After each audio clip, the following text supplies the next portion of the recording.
I don't agree with you. I think the strongest companies are not in America. I think the Chinese companies are stronger than ours, and they're growing faster. And I have investments in them, and you don't. And I'm right, you're wrong. China has been home to the most extreme economic growth in human history. In the last 4 decades, the nation has transformed itself from a struggling with poverty economy to a nation that is one of the dominant powers in many of the most important and fastest growing industries. And the driver of this growth is definitely the embrace of the free market, which led to the creation of numerous industry-leading companies. In sectors such as electric car manufacturing, cloud computing, artificial intelligence, online shopping, renewable energy, and many more. And this astonishing success has caught the attention of many legendary value investors, and one of them being Charlie Munger, also known as Warren Buffett's right-hand man, who had personally invested a big chunk of the Daily Journal's portfolio that he managed in the Chinese company Alibaba.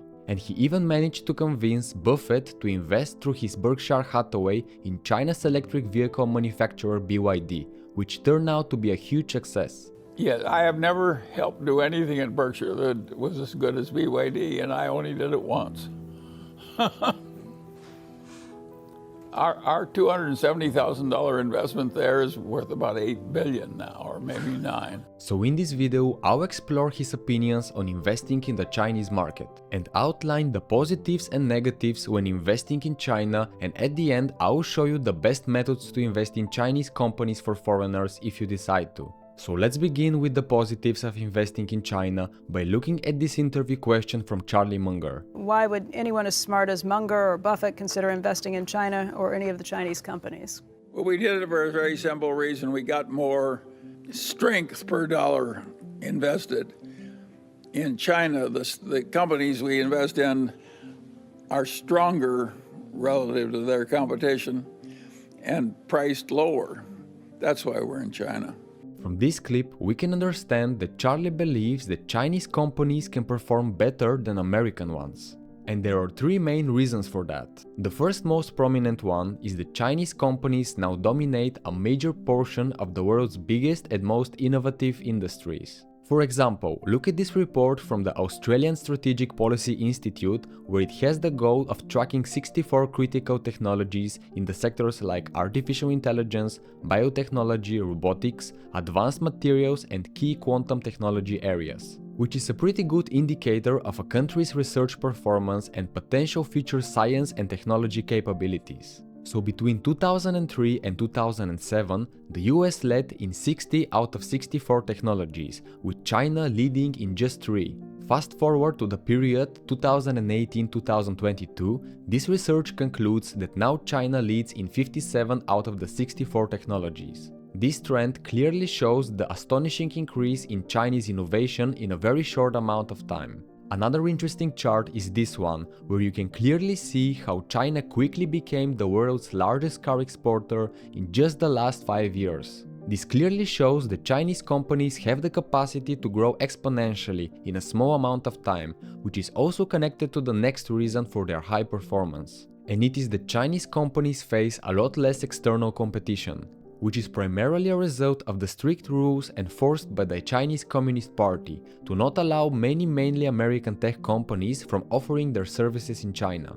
This includes companies like social media giants Meta and Snapchat, as well as Google and its services like Search, YouTube, and Google Maps, also payment companies such as Visa, MasterCard, PayPal, and many more. And the reason being is mostly because of China's tough censorship controls. So because of that, a lot of Chinese companies can easily get as much market share as possible in their domestic market. So there is a Chinese alternative for almost every American service. This led to something that American companies have been trying to achieve for years but have always fell short, and it is the creation of super apps. Those are apps that integrate multiple services into one app.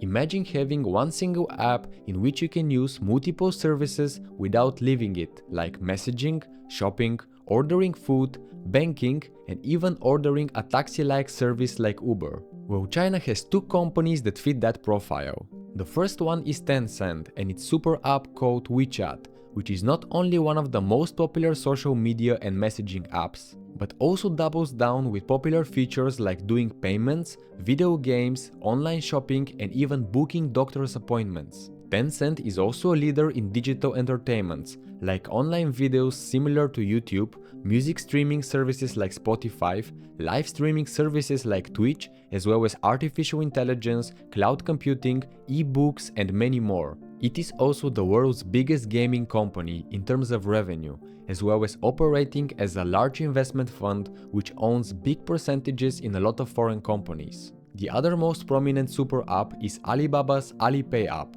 which is primarily a finance app used for mobile payments and money transfers, but also has food delivery, ride-hailing, and ticket booking features. Alibaba is also the leader in the Chinese e-commerce market, with multiple leading platforms like Tmall and Taobao, as well as a couple of international online platforms. And is currently the Asian's leader of cloud intelligence and is also the leader in many other services for messaging, AI, navigation, supply chain and logistics, video hosting and streaming services, groceries and healthcare services. So far, we have established two things. One is that China has the innovative capacity to create companies in leading technological industries and that the lack of competition which allows it to grow companies that are leaders in multiple industries, which have a very strong economic moat. To top all of this, Munger has one more major reason to like investing in Chinese companies, and it is the very low prices that they're being sold for on the market.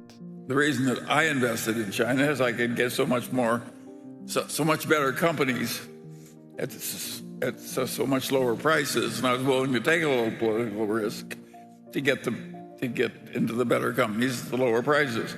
Other people might reach the opposite conclusion. So being able to purchase great industry-leading companies with strong economic moats and great growth potential must be great, right? Well, yes, but there is a few very big reasons that those companies are sold on those low prices. So let's look why that is and what is the arguments against investing in China.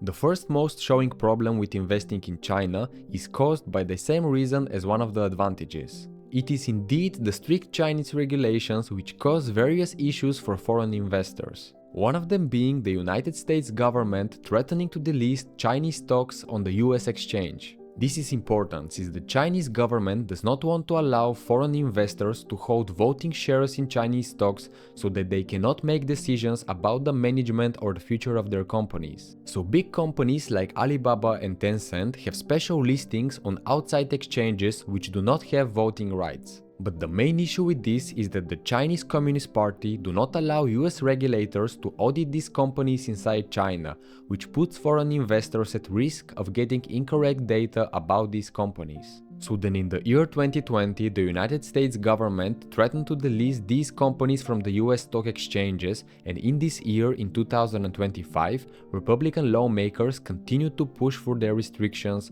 due to national security risks. But that is only on the foreign side. Inside China, these companies face different regulatory threats, one of them being crackdowns from the Chinese government itself. So the government established a new antitrust authority and significantly revised its anti-monopoly law, which led to large fines and investigations against companies like Alibaba for anti-competitive practices. This affected things like restricting Alibaba's fintech company Ant Group to have an IPO, as well as tough restrictions on the gaming industry which hurt Tencent significantly, and forcing the delisting of some foreign listings like the ride-hailing service Didi on the New York Stock Exchange following a security probe. So these companies face some pretty strict regulations on both their mainland and foreign operations, which can temper their future potential. Well, the Chinese government is worrying all the capitalists in the world way more than it used to. Of course we don't like that.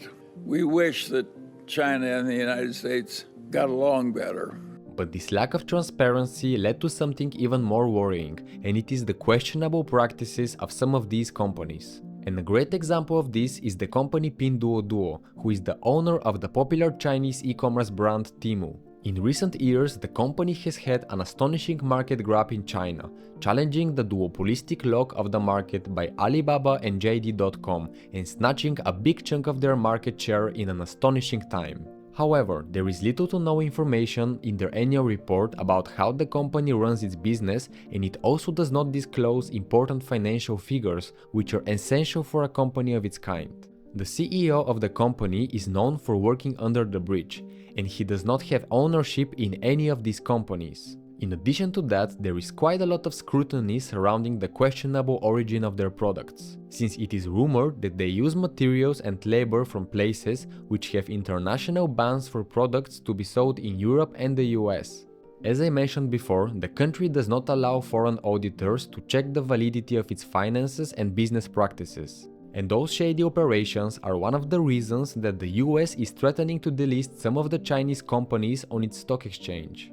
So those are the main things that I believe an investor should consider before investing in the Chinese market. So if you have decided to diversify your portfolio within China as a foreigner, there are two main ways to do that. So the first way to invest in China is by buying shares listed directly on the foreign stock exchanges, such as the New York Stock Exchange or London Stock Exchange. However, this method does not cover all public companies, but mainly bigger ones which want to attract more funding outside of China and so have listings outside of the mainland.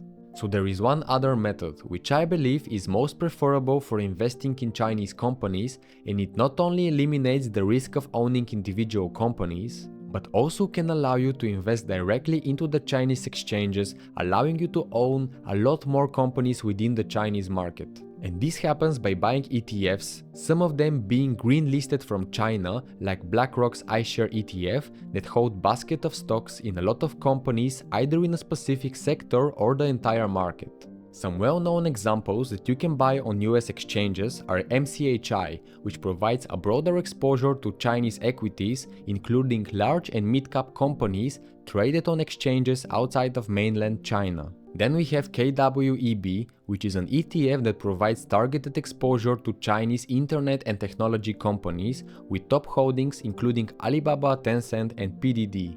And finally, there is the ASHR ETF that is comprised of the 300 largest and most liquid mainland Chinese stocks from the Shanghai and Shenzhen stock exchanges that are mainly focused in the companies that operate only within China.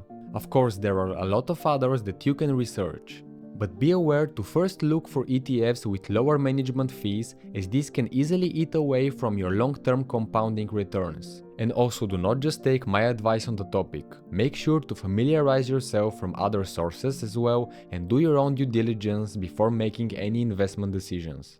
If you want to learn more about value investors like Charlie Munger and how they manage to pick and analyze the right companies and produce their astonishing long-term results, make sure to check these videos where I go more in depth on topics like this. Hope you enjoyed this video and see you in the next one.